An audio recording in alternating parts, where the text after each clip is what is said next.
अस्सलामुअलैकुम वरहमतुल्लाहि वबरकातुहू। अब मैं बात करूँगा कि थोड़ी-सी अकोमोडेशन के हवाले से बहुत से लोग जो हैं वो मुझे कॉन्टैक्ट कर रहे हैं कि जी हमें अकोमोडेशन दिलवा दें और उसमें हमारी कोई हेल्प कर दें और हम साला में हैं, हम यहाँ पे हैं, वहाँ पे हैं, ठीक है। तो अनफॉर्चुनेटली बदकिस्मती से ये जॉब ढूँढ के देना या जॉब के लिए रेफ़रेंस देना और अकोमोडेशन करके देना, ये स्टॉकहोम में या स्वीडन में सबसे मुश्किल काम है। ये मुझे भी अभी 12 साल 13 साल गुज़ारने के बाद भी स्वीडन में करना पड़े, तो मैं ये मोस्ट डिफ़िकल्ट थिंग है कि अपने लिए भी करना पड़े तो मुझे पता है कि बहुत मुश्किल होगी, ठीक है। तो ख़ास तौर पे स्टॉकहोम की मैं बात कर रहा हूँ। तो मैं रिकमेंड ये करूँगा कि जो लोग भी यूनिवर्सिटी से अकोमोडेशन ले सकते हैं वो ले लें, ठीक है। वो आपकी ज़िंदगी बहुत आसान हो जाएगी, आपकी ज़िंदगी क्या कहते हैं ना मतलब बहुत आसान हो जाएगी सीरियसली। और हाँ, वो आपको उस टाइम लग रहा होगा कि शायद मैं सस्ती ले सकता हूँ, लेकिन जब आप इन रियलिटी जाके बाहर देखेंगे मार्केट से, जब आप सेकंड हैंड मतलब जो सेकंड हैंड लैंडलॉर्डिंग है, वो आप देखेंगे तो आपको अंदाज़ा होगा कि इट्स अ हेल और वेरी एक्सपेंसिव और मतलब लोग बेसिकली बहुत तंग करते हैं। फिर ये है कि बहुत परेशानी होती है और फीस के मामला आते हैं, ठीक है। तो बेहतर ये है कि आप वो वहीं से यूनिवर्सिटी से अकोमोडेशन ले लें। और अगर मसलन कुछ ने कहा कि हम फैमिली के साथ आ रहे हैं तो यूनिवर्सिटी फैमिली अकोमोडेशन ऑफर नहीं कर रही, बिल्कुल सही कह रहे हैं वो, ठीक है। लेकिन वो छोटे शहरों में जो है वो कुछ कंपनीज़ हैं जो कि आपको अकोमोडेशन वगैरह ऑफ़र करती हैं। आप अपने शहर की जो बेसिकली जो अकोमोडेशन की या कह लें कि जो रेंटल कंपनीज़ हैं वो आप देखें, अगर उनमें आप अगर उनको क्यू वगैरह नहीं है, क्योंकि बगैर अगर दे रहे हैं तो आप अकाउंट वगैरह बनाएं, अप्लाई करें और शायद आपको कोई चांस लग जाए वहाँ पे। लेकिन अनफॉर्चुनेटली अभी स्वीडन में ये हो चुका है कि ज़्यादातर जो कंपनीज़ हैं वो पर्सनल नंबर पे ही अकोमोडेशन या रजिस्ट्रेशन वगैरह करती हैं आपकी, ठीक है। यानी कि अकोमोडेशन के लिए किसी भी चीज़ के लिए, ठीक है। और इसके अलावा अगर आपने थर्ड हैंड भी ले सेकंड हैंड भी लेने जानी है किसी से, मतलब किसी प्राइवेट बंदे से अगर अकोमोडेशन की लेनी है तो उसने भी कोशिश करनी है कि आपके पास पर्सनल नंबर हो और वो वेरिफिकेशन कर सके या कोई रिकॉर्ड हो उसके पास, ठीक है। तो यानी कि इन शॉर्ट ये कि आप जब यहाँ स्वीडन पहुँचेंगे, रजिस्ट्रेशन वगैरह करा लेंगे तो ज़्यादा अच्छे चांसेस हो जाएंगे। लेकिन उससे पहले यानी कि आप कहें कि वहाँ से करके आना, तो वो यूनिवर्सिटी का ही ऑप्शन सबसे बेहतर है। उसके अलावा ऑप्शन जो है वो बहुत मुश्किल है, ठीक है। मैं कुछ साइट शेयर करूँगा इस वीडियो के डिस्क्रिप्शन में, आप वहाँ जाके देख सकते हैं। लेकिन वो कंपनीज़ बेसिकली आप मतलब बेसिकली जो प्राइवेट लोगों ने कंपनी के ऊपर पब्लिश किया हुआ कि हम ये अपना अपार्टमेंट रूम वगैरह हम रेंट पे देना चाह रहे हैं, तो दूसरी तरफ से जिसको चाहिए यानी कि आप या कोई भी, तो वहाँ पर रजिस्ट्रेशन कर सकता है और वहाँ पे जाके उसके लिए बेसिकली जो उसको जो बंदा दे रहा है उसको कांटेक्ट कर सकता है। लेकिन वही बात है कि ये स्टॉकहोम हमें ख़ास तौर पे इट्स वेरी वेरी डिफ़िकल्ट, ठीक है। क्योंकि मैं आपको सच बात ये बताऊँगा, अगर मैंने भी अपना अपार्टमेंट देना है ना रेंट पे, तो मैं स्टूडेंट नहीं चूज़ करूँगा कभी भी। उसकी एक बुनियादी वजह है कि स्टूडेंट जो हैं वो बहुत सी तंग करते हैं और बहुत से प्रॉब्लम क्रिएट करते हैं, ठीक है। और कई दफ़ा बहुत सारे लोग घुस जाते हैं। फिर फंड्स का प्रॉब्लम कि मैं किस तरह वेरीफाई करूँ कि इसके पास पैसे हैं। तो मैं खुद भी पर्सनली भी वो बंदा प्रेफर करूँगा जो फुल टाइम जॉब कर रहा हो, ठीक है। मैं उसकी बेसिकली सैलरी स्लिप्स वगैरह देखना चाहूँगा, ठीक है, कि ये इसके पास फंड्स हैं और क्या इसकी सिचुएशन है जॉब की, ये वो। और ज़ाहिर बात है कि उसके बाद पर्सनल नंबर जो है बेसिकली जैसे एनआईसी है पाकिस्तान में, इस तरह जो है वो उसको यहाँ पे पर्सनल नंबर बोला जाता है, जो आपकी आइडेंटिफिकेशन रजिस्टर होती है यहाँ पे अगर आपका कोर्स 1 साल से ज़्यादा का है, ठीक है। तो अगर 1 साल से कम का है तो आपको कोऑर्डिनेशन नंबर मिलता है, जो कि kind of semi personal number के तौर पे ही समझा जाता है। लेकिन ये है कि इतना ऑथेंटिक नहीं होता वो, मतलब वहाँ लोगों को प्रॉब्लम हो सकते हैं आपकी इन्फॉर्मेशन जानने के बारे में। लेकिन इन शॉर्ट ये है कि मतलब मैं भी वही बंदा चाहूँगा जिसके पास जो मुझे तंग ना करे। और जब डिमांड सप्लाई का प्रॉब्लम होता है तो फिर आपको लोग तंग भी करते हैं और आपको बंदे मिल भी जाते हैं। मतलब मुझे अगर जॉब ढूंढना तो मुझे डेफिनेटली कोई एक आध मिल जाएगा, ठीक है। तो फिर मैं स्टूडेंट नहीं प्रेफर करूँगा। तो बेसिकली अगर आप उसको ये सब प्रूफ नहीं कर सकते किसी बंदे को या मुझे कि जी मेरे पास ये बैंक स्टेटमेंट है स्टूडेंट की और इसमें इतने फंड्स पड़े हैं और मैं महीने का किराया अफोर्ड कर सकता हूँ, ठीक है, और मेरे पास कम से कम 6-7 महीने का यानी कि स्टेटमेंट में ये पैसे हैं या किराया है मेरे पास, तो डेफिनेटली आपको कोई नहीं देगा कि आप जब तक उसको ये मतलब नहीं श्योर करवाएंगे कि मतलब आपके पास फंड्स हैं रहने के लिए, रेंट करने के लिए, ठीक है। बाकी रहा कि जो कंपनीज़ की जो अकोमोडेशंस है, यानी कि जो कंपनी रेंटल है यहाँ पे, यानी कि यहाँ पे बेसिकली होता है कि पूरी पूरी बिल्डिंग्स कंपनीज़ की होती हैं और वो आगे रेंट कर होती है। उसमें प्रॉब्लम ये है कि वो क्यू बेस्ड है। क्यू बेस्ड मतलब क्यू से मुराद ये है कि आप उनकी साइट पर रजिस्टर हो जाते हैं। फिर वो उनका 8-10 साल, 20 साल, 25 साल का क्यों होता है, यानी कि जब आपकी बारी आएगी 8-10 साल, 20 साल बाद, तो आपको एक मतलब फर्स्ट हैंड कॉन्ट्रैक्ट या कंपनी रेंटल जिसको बोलते हैं, वो आपको बेसिकली कॉन्ट्रैक्ट दे देंगे कि आप जब तक चाहे रहना चाहें वहाँ पर रहें, किराए के ऊपर। तो उसके बाद जो सेकंड हैंड लैंडलॉर्डिंग या सेकंड हैंड रेंटिंग होती है कि मतलब मुझे कंपनी की तरफ से मिला हुआ था, मैंने लिया हुआ था किराए पे, तो अब आगे मैंने उसको बेसिकली रेंट आउट किया और प्राइवेटली रेंट आउट किया, यानी कि आपको ये किसी बंदे को कुछ टाइम के लिए, तो फिर वो ये ही बेसिकली आपका ऑप्शन बचेगा।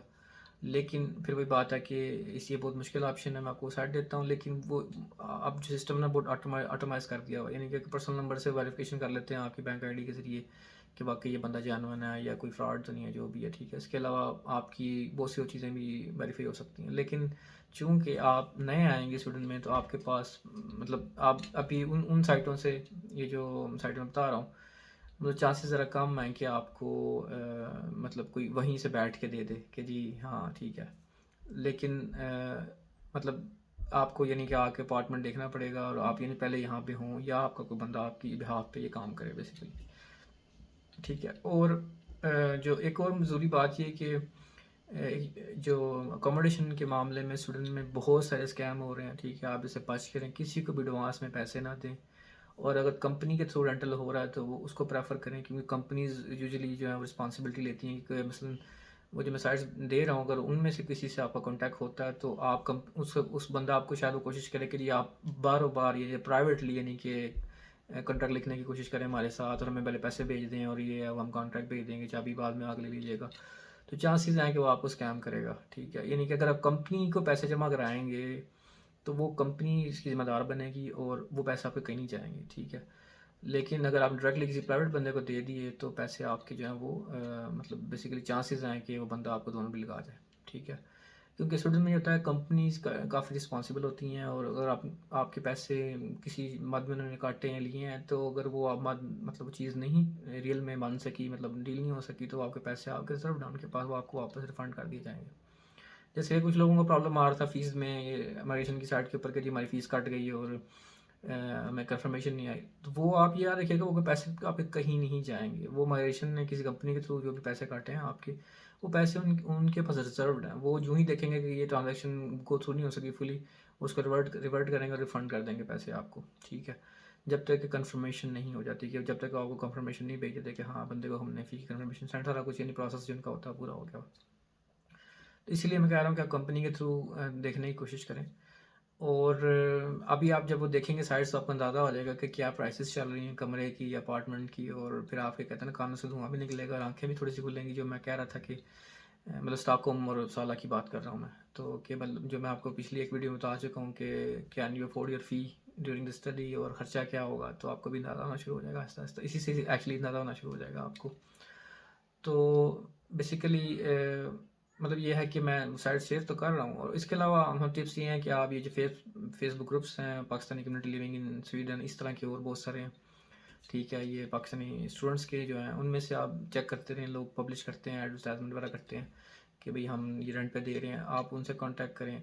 लेकिन फिर मैं वही यही कहूँगा कि मतलब बहुत सारे स्कैमर्स वहाँ इन ग्रुप्स में भी हैं, ठीक है, जो कि आपको कहेंगे एडवांस में हमें पैसे पे कर दो। तो आप जब तक कि आपको कोई वहाँ जानने वाला ना हो, जो कि आपके बिहाफ पे उससे चाबी लेके सारा कुछ दे के और बाकायदा यानी कि तरीके से वो अगर पेमेंट करता है और वो जिम्मेदारी लेता है किसी तरीके से, तो फिर आप करें, वरना डायरेक्ट किसी को पैसे ना दें आप, ठीक है। और मतलब बेहतर तो यही है कि आप कोई जान चैनल बंदा ढूंढें जो आपके लिए थोड़ा सी एफर्ट करके वो देखे। दूसरी ये है कि कुछ लोग बहुत अर्ली ढूंढने की कोशिश कर रहे हैं, तो आप चाहिए कि वीज़ा लगे उसके बाद आप ये काम शुरू करें, यानी कि जब आपने आना है। तो यूजुअली मतलब स्टार्ट ऑफ द मंथ या मंथ शुरू होने से पहले जो है ज़्यादा दौड़ शुरू हो जाती है, क्योंकि लोगों की कंपटीशन की लोगों की ख़त्म हो रही होती है, तो वो फिर सबकी दौड़ लगी होती है। तो यानी कि इतनी जल्दी ना करें कि मतलब अगर अब जून मतलब अभी जून भी नहीं आया, तो जून में वीज़ा लगना है या उसके लगभग या लग चुका है ऑलरेडी, तो अब शुरू करें आप ये प्रोसीजर कि हाँ मैंने जब जाना है उसके हिसाब से। मतलब अगर अगर आपने जाना ही अगस्त में और आप जून में ये काम शुरू हो गया, तो इट्स अ हेडेक बेसिकली। कोई भी आपको अच्छा रिस्पॉन्स नहीं देगा, और वो आपके लिए जून मतलब अगस्त के लिए बुकिंग नहीं करेगा काइंड ऑफ, यानी कि वो आप बेसिकली किसी को भेजेंगे भी तो वो चाबी नहीं दे सकता आपको, ठीक है। कोई कॉन्ट्रैक्ट हाँ रफली लिख सकते हैं, लेकिन उस कॉन्ट्रैक्ट की शायद कोई वैल्यू ना हो उस तरह से, ठीक है। तो मतलब ये बेहतर है कि आप या तो खुद आके करें, आते ही बेसिकली खुद से देखें, अगर वो टेम्परेरी अकोमोडेशन वगैरह कर सकते हैं किसी रिश्तेदार या फ्रेंड के पास। और अगर नहीं कर सकते तो फिर ये है कि जितने जल्दी जिस मतलब करीब जो जब आपने फ्लाई करना है उससे पहले पहले मतलब 2-3 वीक महीना पहले आप शुरू कर दें, और बेसिकली फिर आप बेसिकली कोई अकोमोडेशन रिजर्व करके आगे चलें, ठीक है। और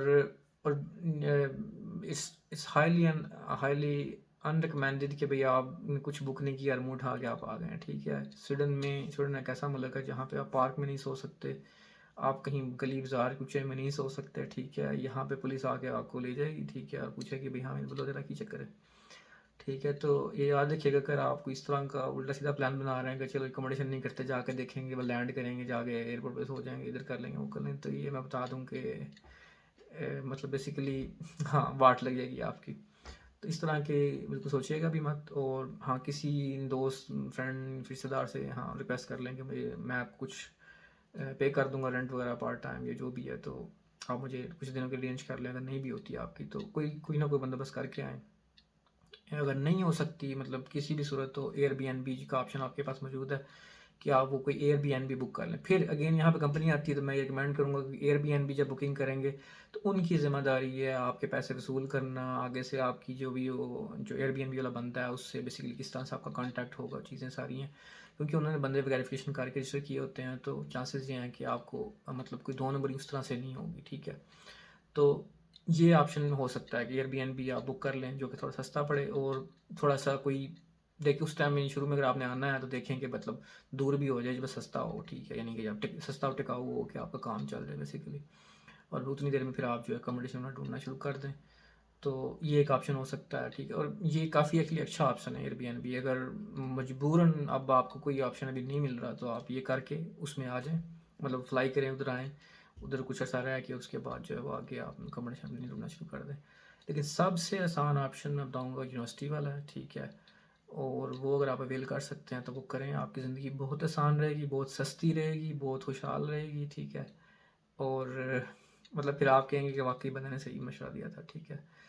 तो ये सारी चीज़ें हैं, मैं शायद शेयर कर दूंगा, और ग्रुप्स हैं, ठीक है, ताकि जो लोग जिनको वीज़ा लग चुका है या लगने के करीब है तो वो बेसिकली शुरू कर दें देखना, ठीक है। इसके अलावा एक बंदे ने पूछा था कि मेरा वीज़ा लग जाएगा, मैं ट्रैवल कर सकता हूँ। भाई कर सकते, क्यों नहीं कर सकते जी। अब आपको ट्रैवल करने के लिए चाहिए क्या, वीज़ा और टिकट्स। यूजुअली जब वीज़ा लगता है तो उसकी वही डेट होती है जिस दिन वो वीज़ा का डिसीजन हुआ है, ठीक है। तो यानी कि जब वो आपके पास पहुंचेगा तो ऑलरेडी वो शुरू हो चुका होगा, तो आप किसी भी टाइम जब वीज़ा लगता है अप्लाई कर सकते हैं, आपको क्लासेस का वेट करने की ज़रूरत नहीं है। और ये मैं रिकमेंड करूँगा, अगर आपके पास फंड्स या सारी चीज़ें पूरी हैं तो आप अर्ली ही आ जाएँ, ताकि आप थोड़े से आके देखें माहौल वगैरह, आपको पता चले अकोमोडेशन ढूंढनी है, चीज़ें क्या है, यूनिवर्सिटी का माहौल देखें, रजिस्ट्रेशन करवा लें अर्ली, क्योंकि क्लासेस शुरू हो जाएंगी, फिर मुश्किल हो जाएगी, दौड़ लगेगी आपकी, ठीक है। तो मैं ये रिकमेंड यही करूँगा कि आप 1 महीना पहले अगर आ सकते हैं तो। मैं खुद भी 1 महीना पहले ही आ गया था, ठीक है। तो मैंने आके समर थोड़ा सा इंजॉय किया, रजिस्ट्रेशन क्लास मतलब जब मैं अपनी कोऑर्डिनेटर से मिला तो हैरान थी मुझे। उसने कहा जी आपने पर्सनल नंबर अप्लाई करना है, वहाँ रजिस्ट्रेशन करनी है, वहाँ ये करनी है। मैंने कहा ये लो पेपर सारे पड़े मेरे पास, मैं सारे रजिस्ट्रेशन कर चुका हूँ पहले ही। तो मैं एडवांस में मतलब प्री पेयर था, और मैंने मतलब बेसिकली प्री प्रिपरेशन की हुई थी कि मतलब सारी चीज़ें मेरी तैयार थी। जब मैंने स्टडी के लिए मैंने मतलब क्लासेस वगैरह स्टार्ट हो गई मेरी, सारी बात है।